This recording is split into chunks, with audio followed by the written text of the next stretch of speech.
जय श्री हरि। आज कहीं जाने के लिए जब मैं निकल रही थी तो एकदम से कुछ लोग होली मिलने के लिए, होली की शुभकामनाएं ठाकुर जी को अर्पित करने के लिए आए। तो मैं निकल ही रही थी, साथ में मेरे हाथ में माला झोली होती है जाप के लिए, या काउंटर इस तरह का होता है जाप के लिए। तो उन्होंने बड़े हास्य विनोद का एक वक्तव्य रखा कि ये काउंटर आप क्यों रखे हैं, कितने लोग आपसे मिल गए इसकी काउंटिंग करने के लिए।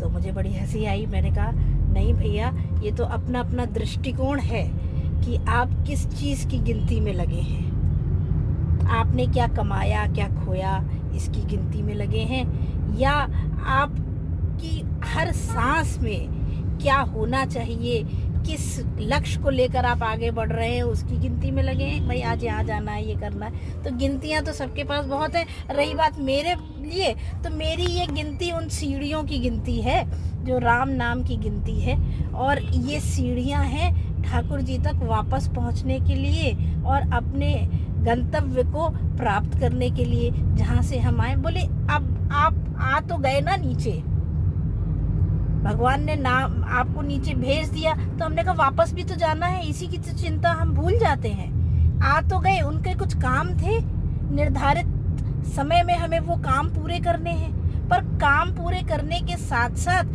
जो सीढ़ी उन्होंने लेकर हमें नीचे भेजी थी, उसके वापस जाने की सीढ़ी जो है वो हमें स्वयं बनानी है उन तक पहुंचने के लिए। वो सीढ़ी है राम नाम का जाप, भगवान कृष्ण के मंत्र का जाप, भगवान ठाकुर जी के नाम का जाप। जिसकी जिस शक्ति स्रोत में आस्था हो, सब स्वरूप एक हैं। आप राम नाम जाप करिए, हरे कृष्ण मंत्र का जाप करिए, राधे राधे का जाप करिए, पर ये शक्ति स्रोत ही वो सीढ़ियां हैं जो वापस आपको ठाकुर जी तक ले जाएंगी। इसलिए अपनी गिनती कहाँ कर रहे हैं, अपना समय कहाँ दे रहे हैं, इस पर भी ध्यान देना बहुत आवश्यक है। निश्चित बात है कि ठाकुर जी ने हमें कुछ कामों के लिए निमित्त कर कर इस धराधाम पर भेजा है, पर इस धराधाम पर काम करते हुए अपनी वापसी का ध्यान रखना। और वापसी के लिए सहारा क्या है? आते समय तो सहारा था, उन्हीं का सहारा था, उन्हीं के मार्गदर्शन में, निर्धारण में हमने जन्म लिया, हमें देश काल वातावरण मिला, हमें संस्कार मिले, हमें हमारे माता पिता मिले, गुरुजन मिले, सब भगवान की नियमित जो नित्य धाराएं हैं और जो सुनिश्चित हैं, उन धाराओं के तहत हम आ गए।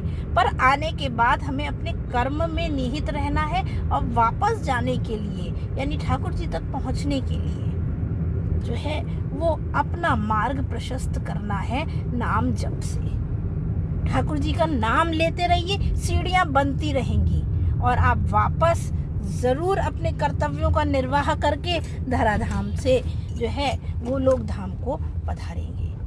तो ये मृत्यु का भय नहीं है, ये मृत्यु के लिए जैसे हम जन्म लेते हैं तो अपने कर्म के लिए हर पल हमारी माता पिता हमको प्रशस्त करते हैं कि आज तुमको ये करना है, आज तुमको ये करना है, जीवन का निर्वाह करना है। वहीं ये भी हमें ध्यान रहना चाहिए कि इन निर्वाह के बाद हमको जाना कहाँ है। हम यहाँ कुछ समय के लिए हैं और उस समय को पूर्ण करके, अपने कामों को पूर्ण करके जिस परमपिता परमेश्वर में हमें लीन होना है, वहां तक के रास्ते को खुद बनाना है। और वो रास्ता सिर्फ और सिर्फ नाम से बन सकता है। नाम धारण करेंगे जब तक जिह्वा पे नहीं, तब तक वो मार्ग प्रशस्त नहीं होगा, वो मार्ग नहीं बनेगा। कर्म निर्वाह करिए, उसमें भी नाम जरूर धारण करिए। और नाम धारण करने के बहुत गुण भी हैं, बहुत विशेषताएं भी हैं। अगर जिह्वा पे नाम धारण होगा तो अपशब्द आएंगे ही नहीं। विचारों में नाम धारण किया है, भगवान का नाम धारण किया है, तो आप गलत विचार आपके आएंगे ही नहीं। इसीलिए तिलक धारण करना, इसी तरह लिए माला कंठी एक एपरेटस है मेरे लिए, और मुझे लगता है सभी भागवत भजनानंदियों के लिए होता होगा। ये एक एपरेटस है जो हर क्षण हमें याद दिलाता है कि अरे नाम जप करना है, अरे ये काम कर रहे हैं, जप करना है। और उसके बाद इतने अभ्यस्त हो जाते हैं कि कभी आप खाली भी बैठे होंगे तो स्वतः ही नाम उच्चारण होने लगेगा। तो जिस तरह बच्चे को कॉपी पेंसिल दी जाती है कि तुम्हें पढ़ाई करनी है, रोज बैग लगाया जाता है, स्कूल भेजा जाता है, तो ये भी गृहस्थ जीवन में रहते हुए कंठी धारण करना, माला झोली हाथ में ले लेना, ये आडंबर दिखावा नहीं है, ये अस्त्र शस्त्र है हमारे। तो इसका प्रयोग करते रहने की याद बनी रहती है, और जब याद बनी रहती है तो ठाकुर जी की कृपा से ही हम उनमें लीन होंगे और उन्हीं की कृपा से नाम भी धारण करेंगे। पर हाँ, प्रयास अपने आरंभ करने चाहिए। हमें बताना तो पड़ेगा ना कि हमें ये चीज़ चाहिए, हमारा आकर्षण इधर है। तो जब आपका आकर्षण ठाकुर में होगा तो ठाकुर तो खुद स्वतः ही पधारेंगे और आपको नाम सिद्ध कराएंगे, आपको अभ्यस्त कराएंगे और आपके लिए सहूलतें प्रदान करेंगे। पर आप उस रास्ते पे चल ही नहीं रहे हैं और उसको आडंबर या किसी चीज़ का अपने विषय अनुसार उसका जो है डेफिनेशन दे रहे हैं या परिभाषित कर रहे हैं। तो उस परिभाषा से हटकर नाम की परिभाषा को समझना ज़रूरी है। नाम जिह्वा पे धारण करना ज़रूरी है। अपनी पांचों इंद्रियों से नाम को स्मरण करना, नाम को सुनना, नाम को देखना। अब नाम देखेंगे कैसे?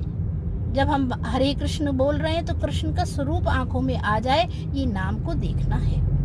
हम देख जरूर सांसारिक चीजें रहे, पर अगर जिह्वा में नाम जप हो रहा है तो कहीं ना कहीं स्मृतियों में ठाकुर की छवि होगी और ये अभ्यास से आएगी।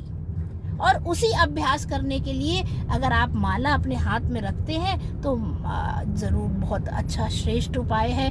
आप लिखने का अभ्यास करते हैं, आपने नियम बना लिया कि आप अपना कोई भी कार्य आरंभ करने से पहले, ऑफिस जाने से पहले अगर एक पेज राम नाम लिखेंगे, हरे कृष्ण मंत्र लिखेंगे, कृष्ण कृष्ण लिखेंगे, राधे राधे लिखेंगे, तो ये अभ्यास आपका पड़ रहा है। और जब अभ्यास पे नाम धारण कर लिया तो कलयुग तो नाम आधारा है ना, बड़े बड़े यज्ञ तप करने की आवश्यकता ही नहीं। भगवान तो नाम और नामी, नाम लेते ही नामी को आपने ग्रहण कर लिया, नाम लेते ही नाम को जहां आपने आत्मसार किया, नामी तो अपने आप स्वतः ही आत्मसार हो गए। यानी कृष्ण का नाम लिया तो कृष्ण तो आत्मसार हो ही गए। इसलिए नाम के किसी न किसी माध्यम से नाम से जुड़ना श्रेष्ठ है। श्री महाराज जी भी यही कहते हैं, और उन्होंने तो बांध, रेत का बांध दिया नाम की शक्ति से। तो नाम आप लेंगे तो आपके कार्यों में भी सशक्तता आएगी और आप में भी वो सिद्धि, वो शक्तियाँ आएंगी जो कहीं ना कहीं आपके कार्यों को, दूसरों के कार्यों को सिद्ध कराएंगी। तो भगवान का नाम जप करना श्रेष्ठ उपाय है ठाकुर तक पहुंचने का। इसलिए ये काउंटर भी बहुत काम की चीज़ है। इससे कम से कम ये इसलिए नहीं, ये कहीं ना कहीं अहम भाव जागृत करने के लिए नहीं कि हाँ अरे आज मैंने इतना जप कर लिया आज ना, ये इसलिए कि मुझे हर समय याद रहे कि मुझे जप करना है।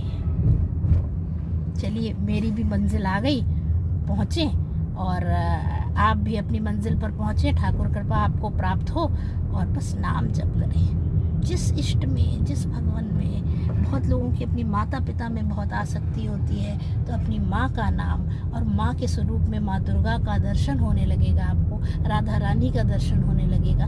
जिस स्रोत में आपकी मनोभाव जुड़े, पर जोड़िए ज़रूर, जप से जुड़िए ज़रूर। जय श्री हरि, जय श्री